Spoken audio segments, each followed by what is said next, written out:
Coming up on Your Mind First, we're going to continue to discuss educator burnout and specifically the data behind it. One of the lead researchers from the RAND Corporation will join us to discuss some of her findings and what it means for everything moving forward in the world of education, plus an opportunity for you to ask some of your questions. A brand new episode of Your Mind First starts now.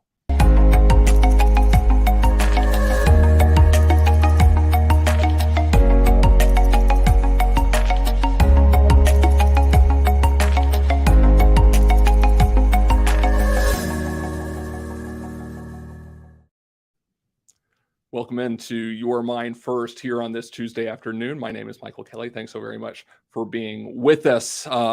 Boy, what a show we have for you today. If you have missed the first three episodes, we would highly encourage you to go and check them out as soon as possible. Just some really powerful conversations about the state of mental health and our education system right now and what's being done to improve it and the steps that we can take to continue to have these open and honest conversations in the hopes of destigmatizing mental health so that we can continue to make progress in an area in which we really need to make quite a bit of it. A quick news item to get to before we talk about our topic today, and that would be that Governor Gavin Newsom was in Fresno last week.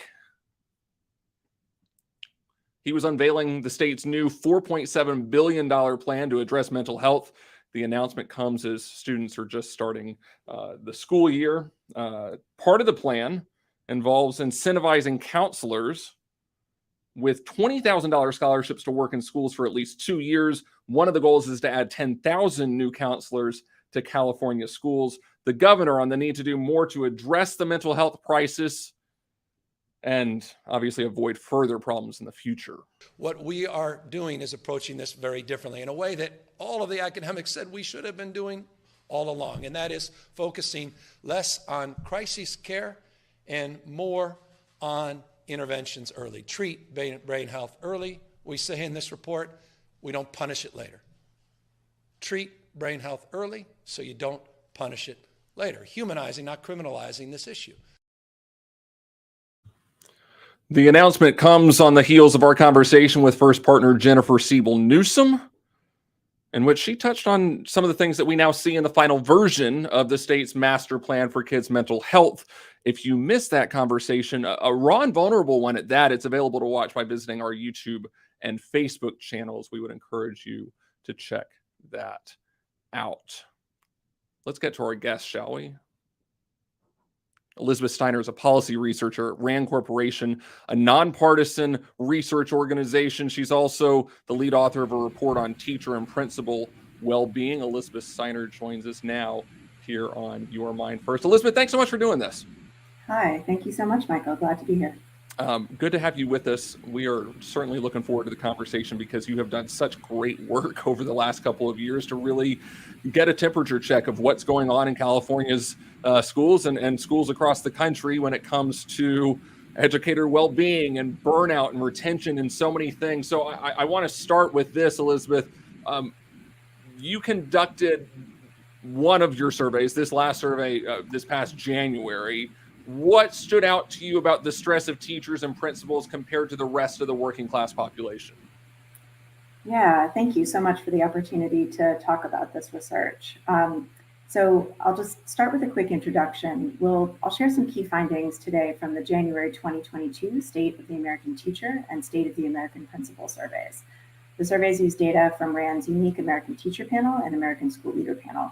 And these panels support rigorous surveys that are nationally representative. So we can be confident that we are reporting the opinions and experiences of teachers and principals across the nation. The State of the Teacher and State of the Principal survey findings are based on a nationally representative sample of about 2,300 K-12 teachers and about 1,500 K-12 principals. We also surveyed a nationally representative sample of working adults to provide some context for teachers and principals' responses. And we interviewed about 60 teachers across the nation. So I'll be speaking to the opinions and experiences of teachers and principals nationally, which certainly includes some folks in California. So with regard to well-being, we looked at 5 different aspects of well-being: the frequency of experiencing job-related stress, the ability to cope without job-related stress, symptoms of depression, burnout, and resilience to stressful events. And we looked at how well-being is influenced by educators' experiences on the job and whether it's related to their intentions to leave their jobs. And we focused also on exploring and elevating the experiences of principals and teachers who identify as people of color. So one of the key takeaways about well-being from this research is that teachers and principals reported relatively worse well-being than other working adults. I think we have a chart to put up, and as you can see in this chart, more teachers and principals than other working adults reported symptoms of depression and reported that they were not coping well with their job-related stress. They also reported experiencing more frequent job-related stress than other working adults. And unfortunately, we found that teachers and principals' experiences of job-related stress and their ability to cope were consistent with our results in January of 2021, meaning that not much has changed for teachers and principals with regard to their well-being over the past year. We also asked about sources of job-related stress, and the most significant source of job-related stress for teachers was, not surprisingly, addressing students' interrupted academic learning. Nearly half of teachers ranked supporting students' academic learning because of lost instructional time due to COVID as one of their top 3 sources of job-related stress. About a quarter selected managing student behavior and also taking on extra work due to staffing shortages, as well as supporting student mental health and well-being. For principals, staffing, teaching, and non-teaching roles rose to the top of the list of job-related stressors, followed by supporting the mental health and well-being of their staff and students, and also supporting students' academic learning because of lost instructional time due to COVID. And we found that teachers and principals of color reported similar job-related stressors as their white colleagues. Elizabeth, there's a lot in this report that is staggering at certain points. I'm interested to know, when you look at the working conditions that teachers and principals experience in their school, how it relates to their well-being. What does your research show? Yeah, it's a great question. So we looked at the relationships between select working conditions and well-being for teachers and principals. And if you could pop up the chart, this is a lot to take in, so I'll try to orient everyone to the table. Indicators of poor well-being are listed across the top, and working conditions are listed down the rows. And red means that the working condition is associated with an increased likelihood that the teacher or principal reported that indicator of poor well-being. So for example, teachers and principals who reported that they worked more than 40 hours per week were more likely to report frequent job-related stress. And then green means that the working condition is associated with a decreased likelihood that the respondent reported that indicator of poor well-being. So as an example, teachers who reported that they received support from their administrators were significantly less likely to report frequent job-related stress than their colleagues. And a blank cell means that there was no relationship. And in each column, teachers are on the left and principals are on the right. And so overall, we see pretty much what we would expect to see from these relationships. Teachers who reported experiencing adverse working conditions were more likely to report poor well-being than those who did not experience those adverse working conditions. And so, for example, I'll talk about one adverse working condition we asked about, which was racial discrimination, sort of in the middle. So 36% of teachers who identified as people of color and 48% of principals, nearly half who identified as principals of color, reported experiencing at least one incident of racial discrimination at school during the 2021-22 school year. And unsurprisingly, teachers and principals who reported experiencing racial discrimination were more likely than those who did not to report poor well-being. But on the flip side, teachers and principals who reported experiencing conditions consistent with positive school environments were less likely to report poor well-being.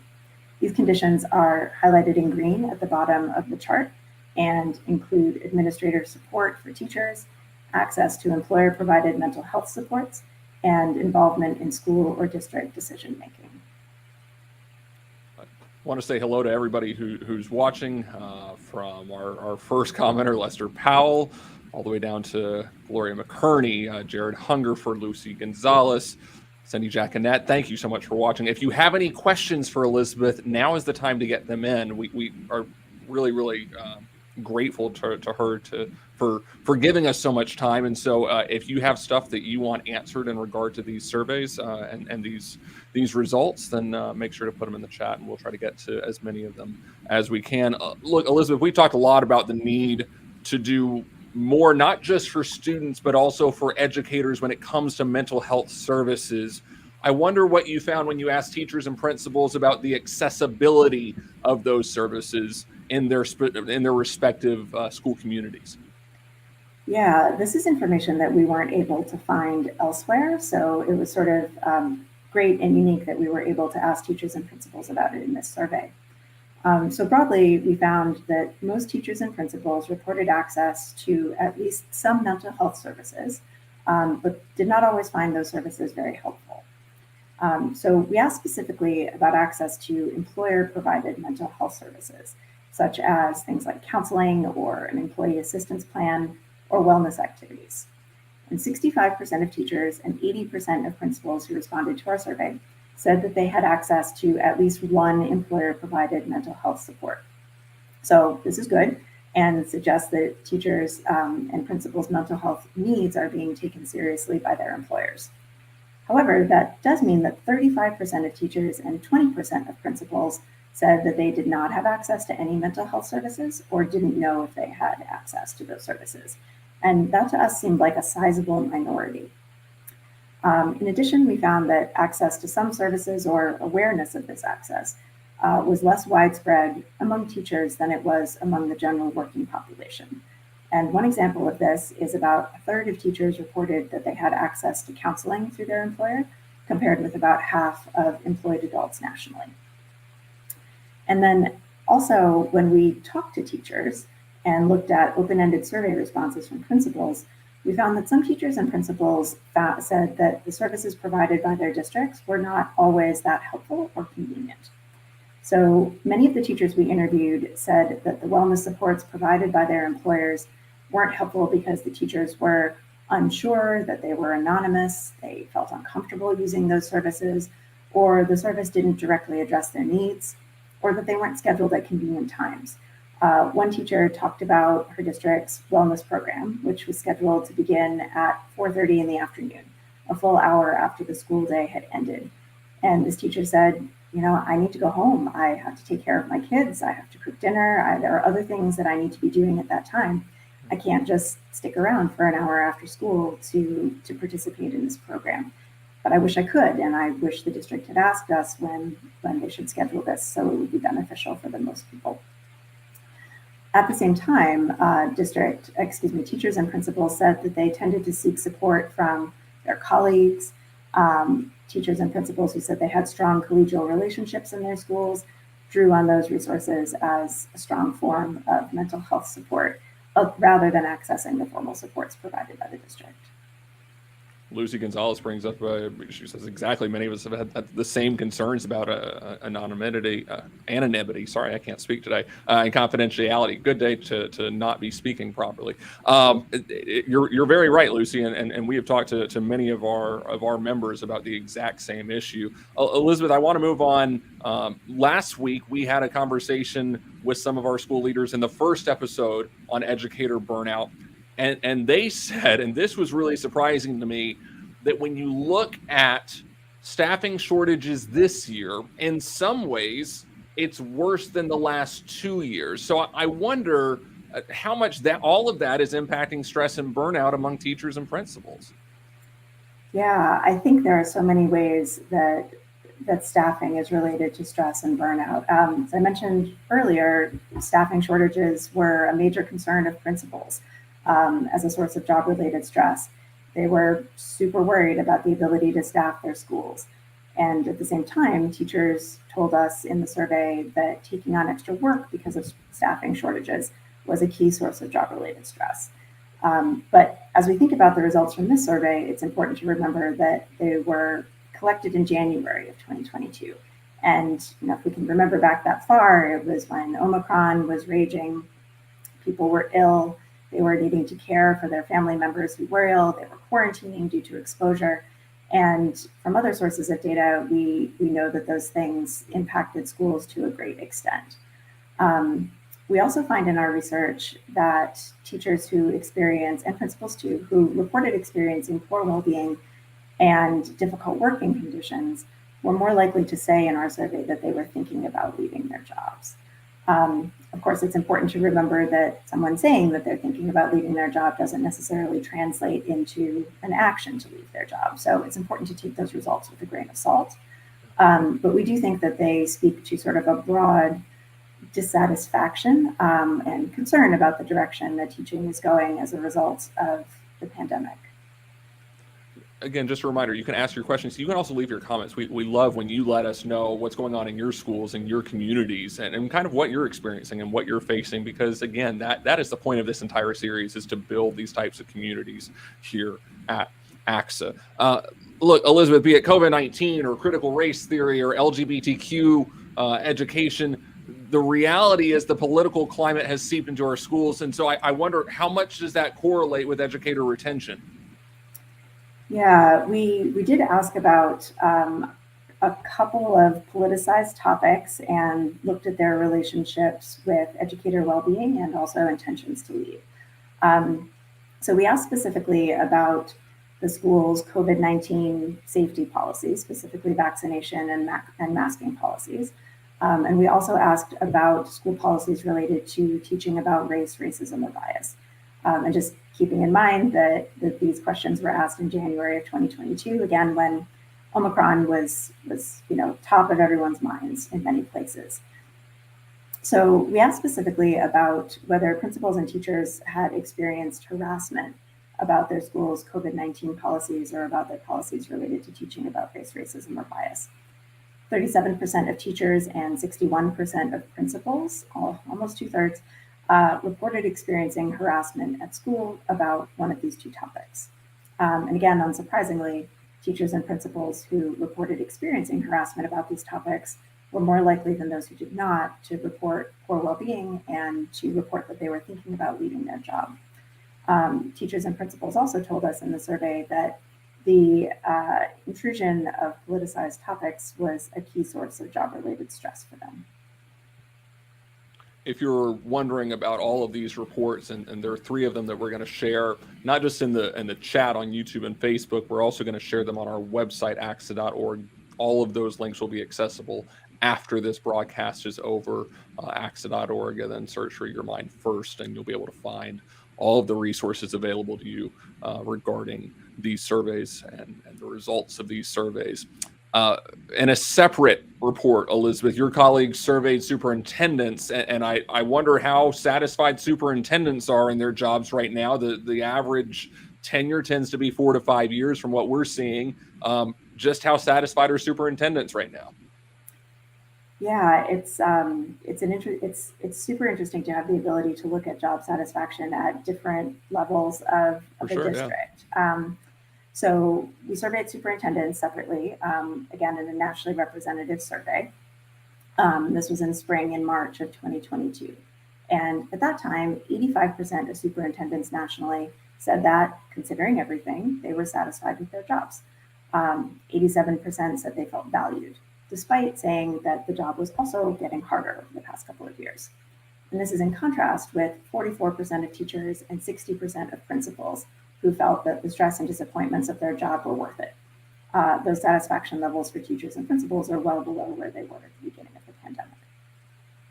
And similarly, only 13% of superintendents said they plan to leave their positions by the end of the 2021-2022 school year, compared with about 1/3 of teachers and principals. But of course, importantly, the proportion of superintendents who said they plan to leave is, as far as we can tell, on par with pre-pandemic annual turnover estimates, while the proportion of teachers and principals who said they intend to leave has grown throughout the pandemic and is now significantly higher than the percentage of teachers and principals who typically would leave in a single school year. But again, these reports of intentions to leave need to be taken with a grain of salt. We don't yet know what national turnover will be like for teachers and principals in the 2021-2022 school year. And teacher and principal labor markets are very local, and each district may have its own particular struggles or challenges with staffing. And look, when you talk about educator burnout, this is nothing new, right? This is something that we've been talking about for decades. It's just you look at what has transpired over the course of the last 2 years as a result of a global pandemic, and you have people who are feeling it and are wondering, how am I going to get the support that I need in all manner of areas. One of the things, though, all of that said, that stands out to me is just the resilience of these educators who are saying, yes, I've got more on my plate, and yes, I'm more stressed, but they're not leaving. They're staying in it, which is really a testament to what they are doing and to their commitment to students and serving them. And yet, I wonder, Elizabeth, for the ones who are considering leaving, for the ones who, as you said, are starting to have those thoughts of, yes, I might be moving elsewhere, or I just need a break from all of this. How do you improve retention? And does that look different depending on the individual school district? Yeah, I'm really glad you raised this, because we did find in our research that majorities of teachers and principals say that they're coping pretty well with their job-related stress, even the ones who say that they're experiencing job-related stress frequently. They say that their students keep them in the job. They say that they want to be there. They have a real commitment and a passion for teaching. It's just all the other stuff that's come with it over the past 2 years that I think educators have found to be really challenging. And, as I keep saying, it's important to remember that only about a third of teachers historically who say that they intend to leave their jobs actually do. Again, we don't know how that's going to play out this year, but this intentions to leave is sort of something to, again, take with a grain of salt. Retention strategies, to your point, will certainly differ by district. And we think it's really important that district leaders take the temperature of their staff, try to figure out what would be most helpful to them, do a survey, hold focus groups, hold town hall meetings, whatever it takes. Because teachers and principals in different districts will have different things top of mind for them, will have different struggles, different challenges. But in our national survey, we did ask the teachers and principals who said they were considering leaving their jobs, what would induce them to stay? And it was a pretty, unsurprising list of things. Teachers talked about, and principals both said, increased pay would help, also working fewer hours per week, and really focusing in the future on core job responsibilities. So for teachers, that was focusing on instructing students, and for principals, that was focusing on instructional leadership. In our interviews, teachers said that they were not public health experts. That was not their training. That's not what they wanted to do. It's not why they got in teaching. And they were looking forward to trying to refocus on teaching and learning and being there for their students. And it is so much easier said than done, right? Absolutely. Look, for teachers, for school administrators, for district leaders who are watching this broadcast today, and they're going, okay, what are the additional recommendations from the RAND Corporation based off of the results of these surveys? What would you say to them, Elizabeth? Yeah, I think the first thing I would say is talk to your teachers and principals and see what they need. I think that is critical. And figure out what their top sources of job-related stress are and try to do what is possible quickly to address those. In our national survey, since teachers and principals both told us that addressing students' academic learning was a top source of job-related stress, districts could consider expanding tutoring programs, or, summer is over, but investing in summer school, trying to hire additional staff to address student behavior or mental health concerns, try to hire more teaching assistants or paraprofessionals to provide support in the classroom for academic learning. Those are potential strategies. With regard to mental health specific services, districts that offer those supports should try to figure out if teachers and principals are aware of them. And if they're not, refocus their communications efforts. Districts that don't offer services like that might consider doing so, especially with the influx of federal funding that could be used for those services. But we also, back to the point of asking teachers and principals what would be helpful. We think district leaders should try to craft those services and offer them at times that are useful, convenient, and to actually provide things that will address educators' needs. One teacher we interviewed told us that She didn't want to go to a yoga class. What she wanted was another day off. So consider supports that are sort of more human resource based in nature, in addition to those that might be more traditional mental health or counseling supports. Supportive school environments are also an important aspect of this work. And of course, many schools and districts already do terrific work to create those environments and to build strong relationships, positive relationships between teachers and students. And I think what our research shows is that the relationships between adults are equally as important.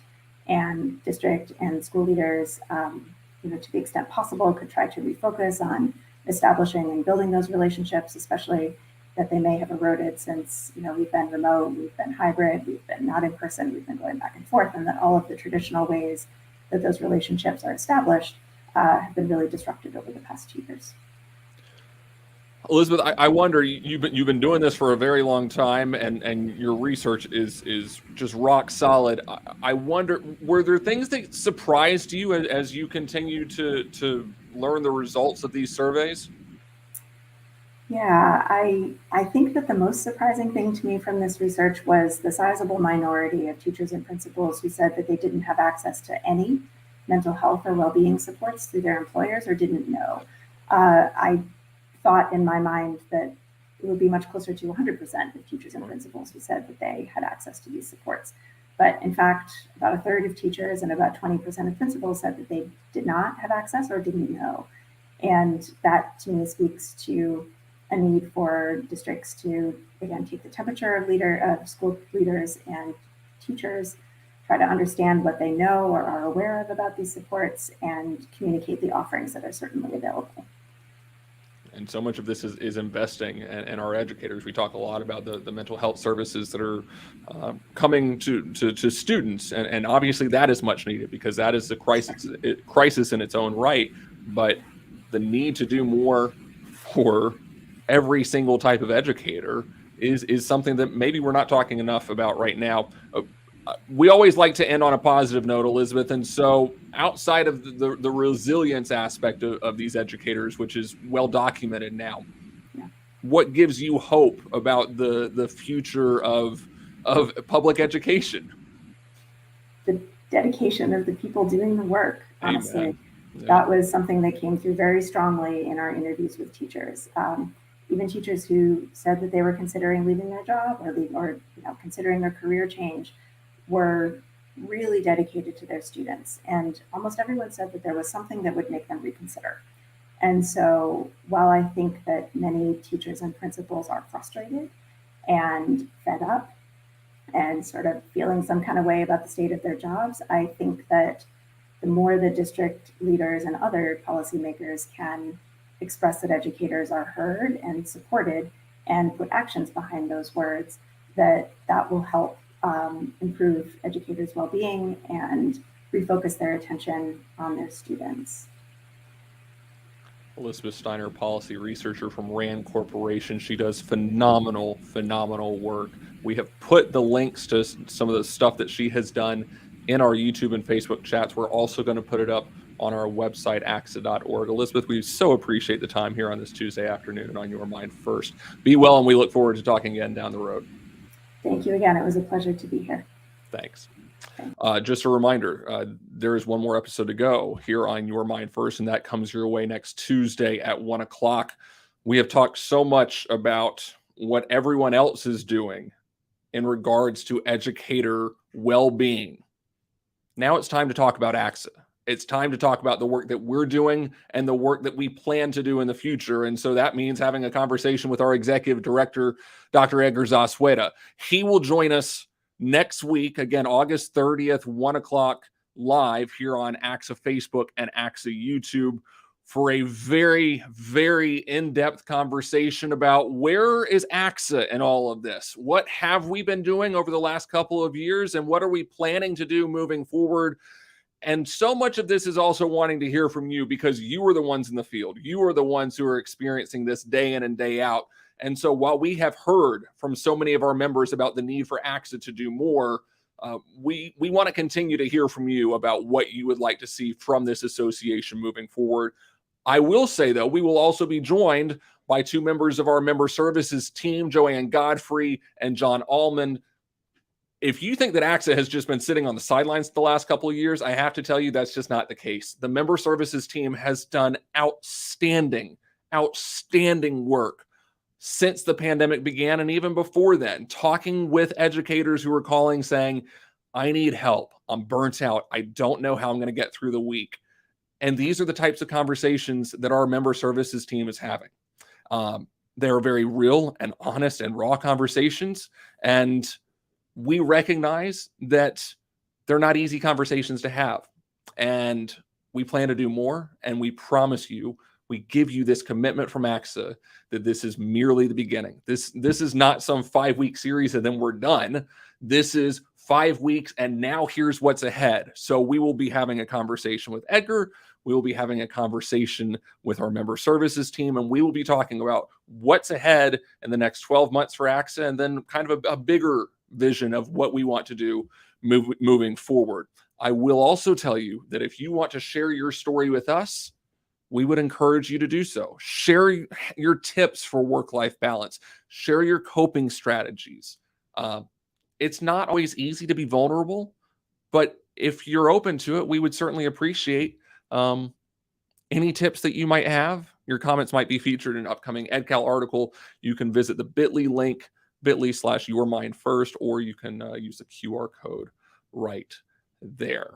Again, one more episode to go here on Your Mind First, but that's not the end of this. This is simply the beginning of ACSA's work in the days, weeks, and months ahead. For everyone who has been a part of this project, my name is Michael Kelly. We'll see you next week.